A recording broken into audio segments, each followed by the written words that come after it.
You can't keep American people in the dark for profiting or for any reason that is harming our citizens. Fracking is basically poisoning the earth to get something out. You're putting chemicals down there that shouldn't be down there. The earth's a living organism, you know?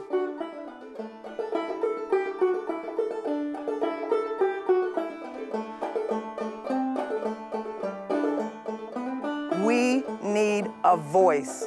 We need to get together. We need to rise up and tell everybody that the industry has lied to us all.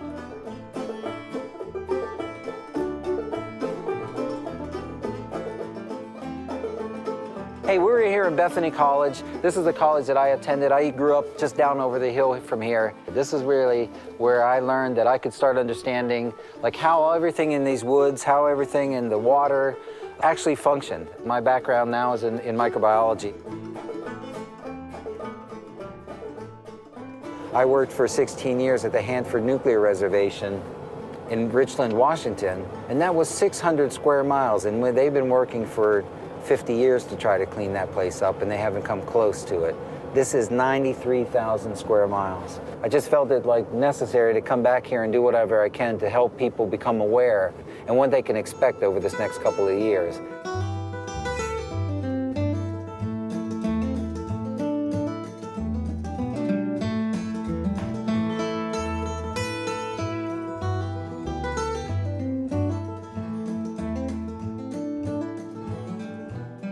Probably a lot of you have heard of hydraulic or high-volume hydraulic slickwater fracturing, and you know what it is. I mean, taking millions of gallons of water and mixing it with chemical sand, putting it down in these formations under extreme pressure, fracking or cracking these formations, and up comes the resources magically from the bottom. All of these, you have to look at this as a whole system, and when you allow a pipeline to go across your lane, you have to know that the other end of that pipeline is connected to the extraction, the gas fields. And we just had a big explosion down in West Virginia. You know, it incinerated 3 homes and melted a highway.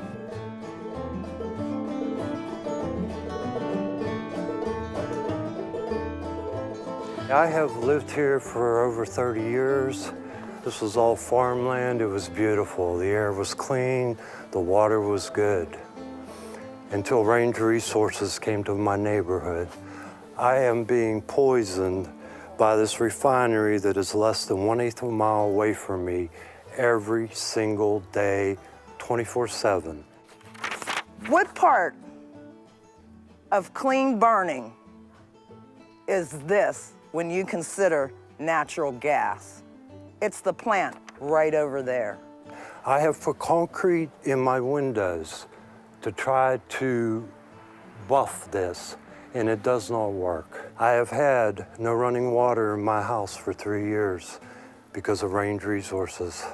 When they did Little H1 behind my house, the DEP said that they fractured and contaminated my water well beyond usage. Within 1 mile of these stations, within these well pads, there are toxic fumes coming off that we can experience, that can be monitored, that are directly correlated to the health of these people. We have 28 gas wells within 1 mile of my home. They would dump stuff up there, and it just was billowing into the air. I had inflamed corneas, which I never had before. I didn't even know what it was. 3 days after they were done at this well site, my eyes felt better. I've certainly heard people say out in the community, I was okay, and the gas drilling started in February of 2012, and I've had problems ever since. Our throats like had the moisture just taken out of them. We have heavy legs. We have people with neurological problems. We have problems with skin rashes, lesions. I kept like a little health journal, more for myself than anything else. I had blood in my mucus. I could smell burnt plastic, almost like a Play-Doh smell. I was also dizzy on this day with the smell. So bad I had to lay on the bedroom floor. My son had a stomach ache. My husband had blood from his nose. My ears were hurting, sore throat. My son threw up when he was playing outside. Son had sore throat. So this is weeks. So this isn't a cold. I mean, the list just goes on and on. It's like an invasion. The health stuff, it's a concern because there are a lot of people that are saying, yes, we are having health effects. The one doctor down here spoke out about it. She started to connect the dots and ask the questions. Okay, what do they all have in common? Where do they work and what are they exposed to? Well, guess what? They all had one thing in common. They all worked around a Marcellus Shale.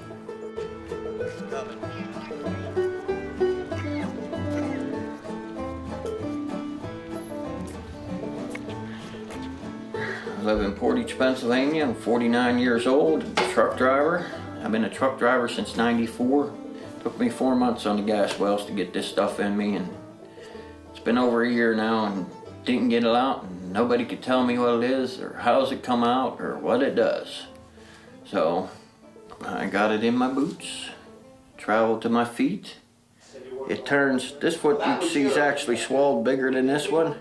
This was the foot that got infected, but it turns red and rash, and then from my feet it just circulates. Since I got exposed, I got teeth snapped off. See? 4 times it's about killed me because it swells up my tongue so bad that I had to go flying down to the emergency room. I've been in the ER 11 times with this. You morph into something else. Right now, he has been denied compensation. And the reason he has been denied compensation is that you must be able to show that your injury is work-related. So for almost a year, he has not received any type of compensation. So my job to be able to get him compensation is to be able to prove that the illness he has is as a direct result of his employment. Because no doctor has said that directly, the company at this point still has not changed their mind. It's very tough because the second someone makes a claim or asks a question, they attack the messenger. If I was a doctor and I wanted to treat a patient, I would say, you know, this patient is suffering from nosebleeds, and I don't understand what the gas drilling industry may or may not do if I try and link this to that. So I'm going to treat the nosebleeds, and I'm going to try and make this patient better, because that's my job. My job as a healthcare provider is to treat this patient. I'm not necessarily looking at it from the global perspective. I'm not necessarily trying to treat a population. I'm not a public health person. Let somebody else worry about whether or not it's related to gas drilling. You okay? I wish I was okay. What we have here is a jar of drill cuttings that was taken off of a bottom of a tank of a truck. If we can find out what this, some of the material that's in here, we can at least tell some of these guys, what they're being exposed to, because people that are driving these trucks, they don't know. We're down here on our way to visit Dave and Linda Headley. This family has been impacted by the shale gas industry, exposure to radioactive compounds that have come up from these deep formations, these deep shale formations. No, Grandma, do it. Adam, you stay away, buddy. Adam, yeah. I don't know. I can't believe it's just burning like that. Smile, Adam. You're on candid camera. Smile. Our 4-year-old son. This is the place he has to play. I like to play. You like to play, do you? Yep. You stay out of the water. Why? Because it's dangerous. It's well water?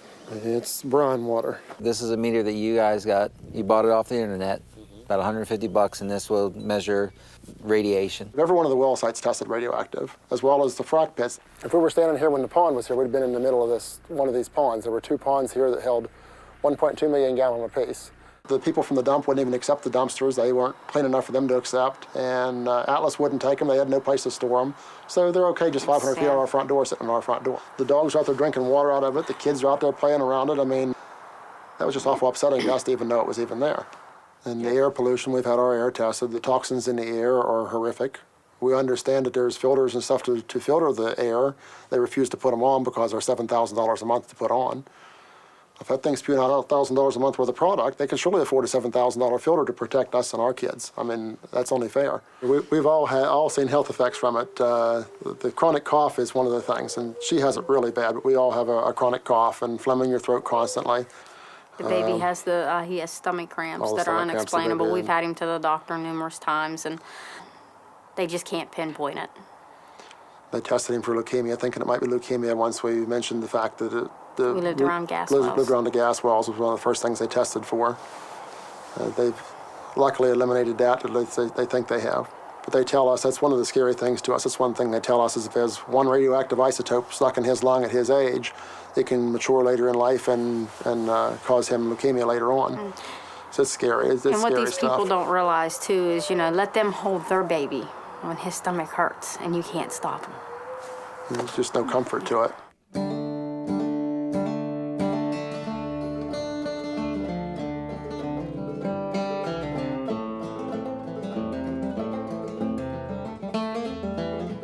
There's something that's happening here that's changing this environment. Just above the student housing up here is a well pad that is basically 500 or 600 feet from student dormitories.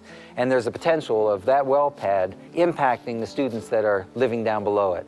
Nothing is on there yet, but they are getting in motion and they are going very fast. Well, I started out a year and a half ago taking samples with a pump. So this is one of the things that we're trying to promote. It's like a science-based approach to collecting data sets that, first of all, are able to credibly monitor changes in environmental conditions. There will be effluents that come off this pad or could potentially come off this pad and then drain down into the forest. It's terrible to actually see all of this happening.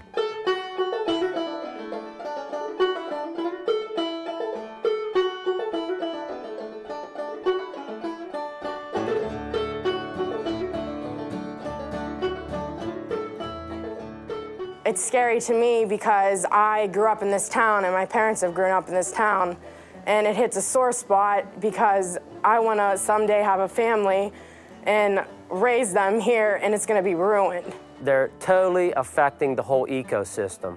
This is our whole community, our whole state we're fighting for here. We try to bring attention to it, and we just basically get ignored or giggled at. It's been a nightmare. It's been every single day that I wake up, I have to deal with this. Just the disrespect is something that I can't even explain to somebody until they go through it. The industry lies. They lie, deny, until they all die. There's no question people should be relocated. They're industrial sites now. They are contaminated, and people should have a place to go. 1 mile exclusion zones. That's all. It's a reasonable suggestion. These people cannot afford to do it themselves. We have to help these people now. Get the word out.